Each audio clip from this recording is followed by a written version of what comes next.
Students, मैं Akhilesh sir. तो ये मेरा 10th क्लास का पहला वीडियो है, तो इसीलिए मैं आपको बता दूं कि मैं हिंदी मीडियम और इंग्लिश मीडियम दोनों मीडियम पढ़ाता हूं।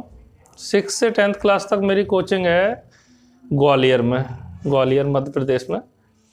और मैं भिंड ज़िले का रहने वाला हूं। भिंड ज़िला मध्य प्रदेश में है और उसमें फूप के पास मेरा गांव रहती है। अखिलेश सिंह बघेल पूरा नाम है मेरा। और मैं पिछले 2009 से शायद मैंने स्टार्ट किया था कोचिंग, और मैं तब से कोचिंग पढ़ा रहा हूं। तो अभी मैंने ये सोचा कि मैं फ्री ऑफ कॉस्ट वीडियो जो है यूट्यूब पर डाउनलोड करूं। हिंदी माध्यम और इंग्लिश माध्यम दोनों मीडियम के वीडियो में डालूंगा। इंग्लिश मीडियम भी डालूंगा, हिंदी मीडियम दोनों सेपरेट वीडियो डालूंगा। तो जो इंग्लिश मीडियम के वो इंग्लिश मीडियम में अलग देखेंगे, जो हिंदी मीडियम के बच्चे हैं वो हिंदी मीडियम में अलग देख सकते हैं।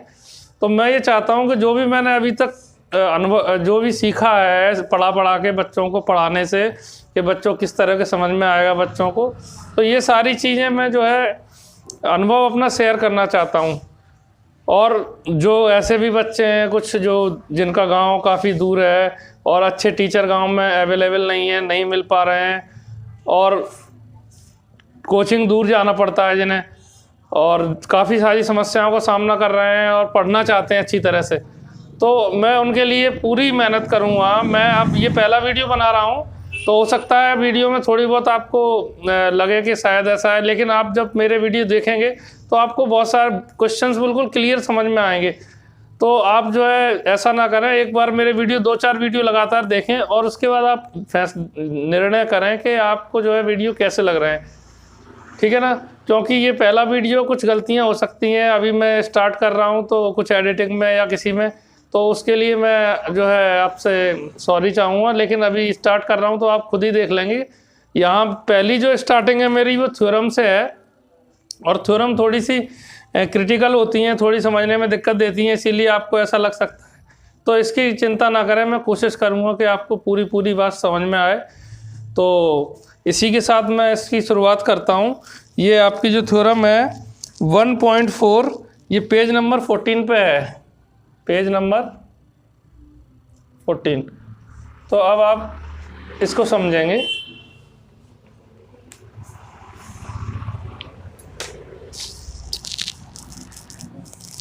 ठीक है, इसकी हम लिखेंगे उपपत्ति,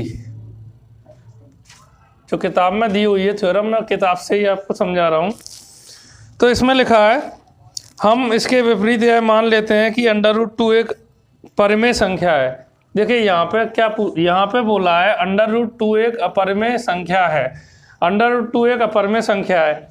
अब यहाँ पे सिद्ध करने के लिए हम क्या मानेंगे कि ये एक परिमेय संख्या है, इसके विपरीत इसको मान के चलेंगे, ठीक है। तो हम लिखते हैं इसके विपरीत माना, ये क्या लिखा है देखो, इस पे सबसे पहले कुछ आपकी थ्योरम है √2 एक अपरिमेय संख्या है।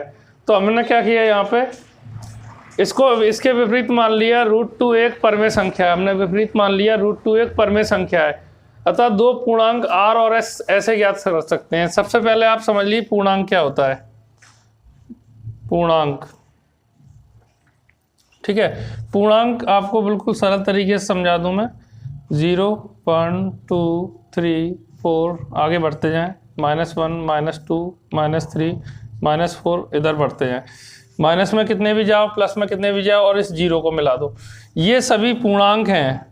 माइनस की भी जो संख्या है और प्लस की भी जो संख्या है वो सभी क्या है, पूर्णांक है। ये बात क्लियर है, ठीक है। तो यहाँ पे r और s पूर्णांक हैं, और √2 बराबर r/s लिखा है इन्होंने। √2 को r और s के r/s के इक्वल माना, जहाँ s 0 नहीं है। s 0 इसलिए नहीं है, मान लो अगर r कुछ भी लिखा हो, मान लो 6 लिखा हो, अपॉन या 0 लिखा हो, 0 से डिवाइड देंगे तो पूरी संख्या 0 हो जाएगी। 0 नहीं हो जाएगी, इन्फिनिटी हो जाती है, सॉरी अनंत हो जाएगी। तो कोई यहाँ पे हल नहीं आएगा, इसीलिए यहाँ पे ये 0 नहीं होनी चाहिए। नीचे जो हर है वो 0 नहीं होना चाहिए। माना r और s में एक के अतिरिक्त 1 लिखा है, ये एक के अतिरिक्त कोई ओवेनेस्ट गुणनखंड है। ओवेनेस्ट यानी कॉमन, एक के अतिरिक्त, एक के अलावा और कोई भी संख्या कॉमन आ रही है। जैसे मान लो 6x लिखा हो और लिखा हो 2x, तो अगर आप इसमें से कॉमन लेंगे तो 2x कॉमन लोगे तो 2 3 या 6 और यहाँ पे 2 1 या 2, तो इसमें दोनों में कॉमन आ रहा है। और ऐसी कोई संख्या जिसमें एक के अतिरिक्त कोई उभयनिष्ठ गुणनखंड है, तो इस तरह की संख्या है, तब हम इस उभयनिष्ठ गुणनखंड से r और s को विभाजित करके √2 बराबर a/b प्राप्त कर सकते हैं, जहां a और b सहअभाज्य संख्याएं। यहाँ आप ध्यान दें, सहअभाज्य संख्या है। सहअभाज्य संख्या को कोप्राइम बोलते हैं इंग्लिश में। सहअभाज्य संख्या को मैं सरल तरीके से आपको बता दूं, जैसे कि 14 और 15, ये मैंने उदाहरण लिया 14 और 15 का, ये सहअभाज्य संख्या है। संख्या है। क्यों है सहअभाज्य संख्या? क्योंकि यहाँ पे देखो 14 और 15, 15 यहाँ पे हम देखेंगे तो 7 2 या 7 दूनी 14, 2 एकम 2, 3 पंच 15, 5 एकम 5। तो यहाँ देखो कुछ नहीं मिल रहा है, सिर्फ एक के अतिरिक्त एक मिल रहा है आपको। एक दोनों में कॉमन है। यहाँ पे कॉमन क्या है? कॉमन यानी कि उभयनिष्ठ जिसको बोलते हैं वो एक है केवल। और तो ये सहअभाज्य संख्याएं हैं जिसमें केवल एक ही कॉमन होगा। लेकिन अगर मैं संख्या लूँ यहाँ पे 14 और 21, तो यहाँ पे देखो क्या होगा। 14 तो यहाँ हमें पता है 7 दूनी 14, 2 एकम 2, और 21 क्या है 3 7 21, 7 एकम 7। तो यहाँ देखो 7 भी मिल रहा है कॉमन दोनों में, यानी कि जहाँ केवल एक ही कॉमन है वो होती है सहअभाज्य संख्या। लेकिन जहाँ और भी संख्याएं कॉमन आ रही हैं, उभयनिष्ठ आ रही हैं, वो सहअभाज्य संख्या नहीं है। तो ये सहअभाज्य संख्या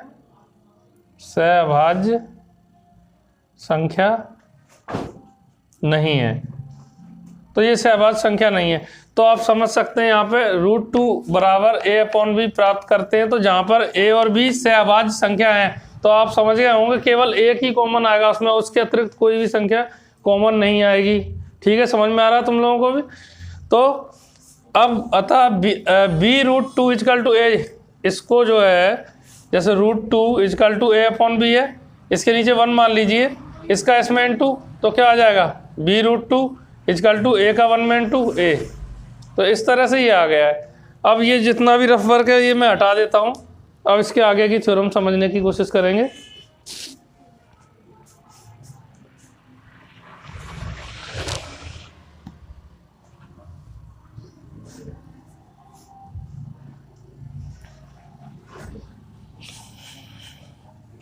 थ्योरम थोड़ी ज़्यादा जो है वीडियो कुछ लंबा हो जाएगा, लेकिन ये है कि समझ में आएगा आपको पूरा। अब आप आगे देखेंगे, दोनों पक्षों का वर्ग करने पर, दोनों पक्षों का वर्ग कर देंगे, दोनों, इसको क्योंकि थ्योरम बड़ी है तो मैं एक काम करता हूँ, यहाँ से आप देखेंगे। अब यहाँ से देखिए, दोनों पक्षों का वर्ग करने पर, दोनों पक्षों का वर्ग कर देंगे तो देखिए b√2 का स्क्वायर बराबर a का स्क्वायर। तो इसका स्क्वायर क्या होगा b² और √2 का स्क्वायर 2 हो जाएगा, इंटू 2 इक्वल टू a²। देखिए इसको भी थोड़ा बता दूं मैं, √2 का स्क्वायर इसलिए 2 हो जाएगा, स्क्वायर से रूट कट जाता है। ठीक है, तो यहाँ पे ये 2 हो गया, तो ये इसे लिखेंगे 2b² इक्वल टू a², ये लिख देंगे हम। तो 2b² इक्वल टू a² हो गया, अतः 2a² को विभाजित करता है। अब हम लिखेंगे अतः 2a² को 2 कॉमा लगा देंगे, a² को विभाजित करता है। देखो 2a² को विभाजित क्यों करेगा? क्योंकि 2 का डिवाइड a² के नीचे दे सकते हैं इस तरह से, b² बराबर a²/2, इस तरह से इसको लिख सकते हैं यहाँ। तो 2a² को विभाजित करता है, इसका मतलब क्या हुआ a² डिवाइड बाई 2, इसका मतलब यही हुआ। तो क्या लिखेंगे 2a² को विभाजित करता है। समझ में आ रहा है सभी को? ठीक है, अब लिखेंगे इसलिए प्रमेय 1.3 द्वारा, अतः प्रमेय 1.3 द्वारा 2a को भी विभाजित करेगा, 2a को भी विभाजित करेगा। देखो एक 1 पॉइंट ये आपको फिर में स्पष्ट दिखाई दे जाएगी। देखिए यहाँ पे ये लिखा है, देखो मान लीजिए p एक अभाज्य संख्या है। यदि p a स्क्वायर को विभाजित करती है तो p a को भी विभाजित करेगी। तो इसीलिए यहाँ पे देखो 2 अगर a स्क्वायर को विभाजित करता है तो 2a को भी विभाजित करेगा। ये प्रमेय है, ये प्रमेय आपके में जो है 1.3 प्रमेय है। इसी के ऊपर जो प्रमेय लिखी है इसके आधार पर हमने लिखा है, आप यहाँ देख सकते हैं। अब यहाँ से आगे हम बताएंगे, और इस बात को याद रखना है कि ये हर इसकी जो भी थ्योरम है आगे √3 है, √5 है, उसमें भी आपको इस तरह ही लिखना है कि अगर कोई भी संख्या a स्क्वायर को या कुछ भी मानेंगे आप वेरिएबल में, या p अपॉन क्यू भी मान लेते हैं। यहाँ पे जिस तरह a अपॉन b माना है, यहाँ पे p अपॉन क्यू माना जा सकता है। तो ये अपनी चॉइस है कि वेरिएबल आप यानी कि चर राशि कोई सी भी ले रहे हैं। तो अब देखो 2a स्क्वायर को विभाजित करता है तो 2a को भी विभाजित करेगा, ये प्रमेय है। यहाँ तक हम आ गए। इसको आप चाहो तो समीकरण 1 मान लीजिए। अब हम आगे लिखेंगे, अतः a बराबर 2c लिख सकते हैं। इन्होंने लिखा है 2c लिख सकते हैं, लिख सकते हैं जहाँ c कोई पूर्णांक है, जहाँ c कोई पूर्णांक है, जहाँ c कोई पूर्णांक है। a बराबर 2, देखिए यहाँ पे a बराबर 2c लिख सकते हैं। यहाँ पे अभी यहाँ तक आने के बाद आपको इतना थोड़ा सा ध्यान रखना पड़ेगा। ये थ्योरम लिख के आपको सही से समझ में आएंगे, 1-2 बार लिख के देखनी पड़ेंगी। तो a बराबर 2c और लिख सकते हैं। अब a का मान प्रतिस्थापित करने पर ये a का मान, ये जो मान आया है a का मान, आप चाहें तो ऐसा कर लो, इसको एक समीकरण 1 मान लो, इसको 2 मान लो। तो a का मान समीकरण 1 में रखने पर, समीकरण 1 में रखने पर तो 2b square equal to a की जगह पे क्या आ जाएगा 2c, 2c का स्क्वायर। यहाँ पे हमने वैल्यू रख दी है। अब हम लिखेंगे 2b स्क्वायर इजकल टू, यहाँ पे इसका स्क्वायर करेंगे 2 2 जा 4 c स्क्वायर, 2 2 जा 4 c स्क्वायर, 2 से इसको कैंसिल करो 2 2 जा 4 b square equal to 2c square. वहीं रहो अभी।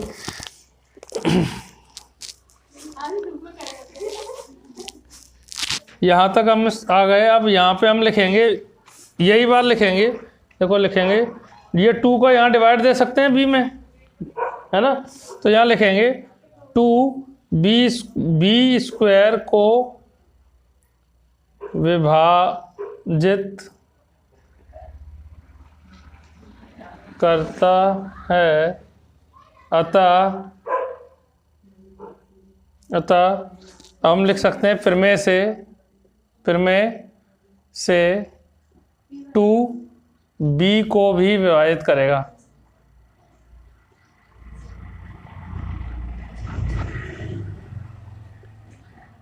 टू बी को भी विभाजित करेगा। तो यहाँ तक आ गए। अब देखना ये है कि यहाँ पर 2b को भी विभाजित करेगा, समीकरण 3 मान लो इसे, ठीक है। और इसको हम लिखेंगे अब समीकरण 2 व 3 से। समीकरण 2 में क्या था 2a को विभाजित करेगा, समीकरण 3 में क्या है 2b को विभाजित करेगा। तो यहाँ पे क्या है 2a और b दोनों को अगर विभाजित कर रहा है तो ये सहअभाज्य संख्या नहीं है, क्योंकि 2 दोनों को। तो यहाँ पे हम क्या लिखेंगे, देखें यहाँ हम लिखेंगे अतः a और b कम से कम एक उभयनिष्ठ a और b में कम से कम एक उभयनिष्ठ एक उभयनिष्ठ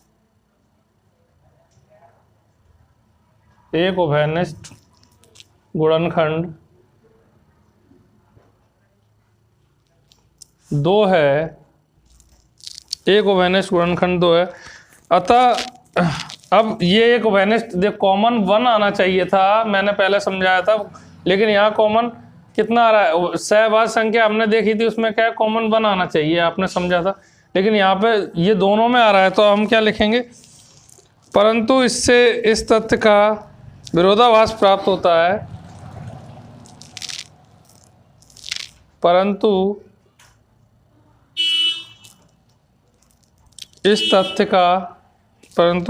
इससे इस तथ्य का विरोधाभास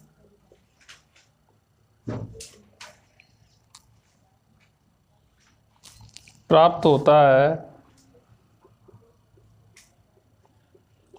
है कि ए और बी में एक के अतिरिक्त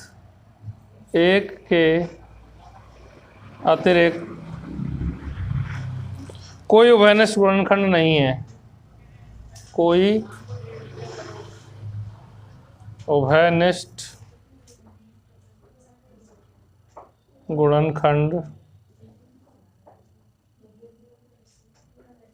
नहीं है,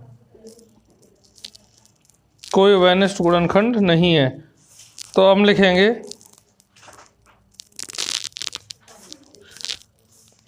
अतः अपनी त्रुटिपूर्ण कल्पना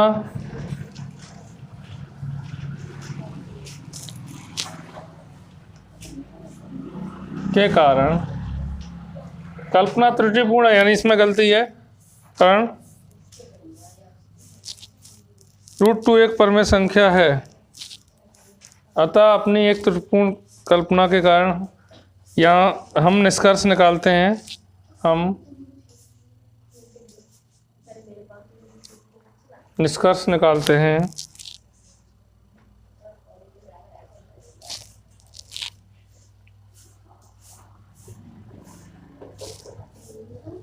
कि √2 एक अपरिमेय संख्या है। ठीक है, थैंक्स फॉर वॉचिंग वीडियो।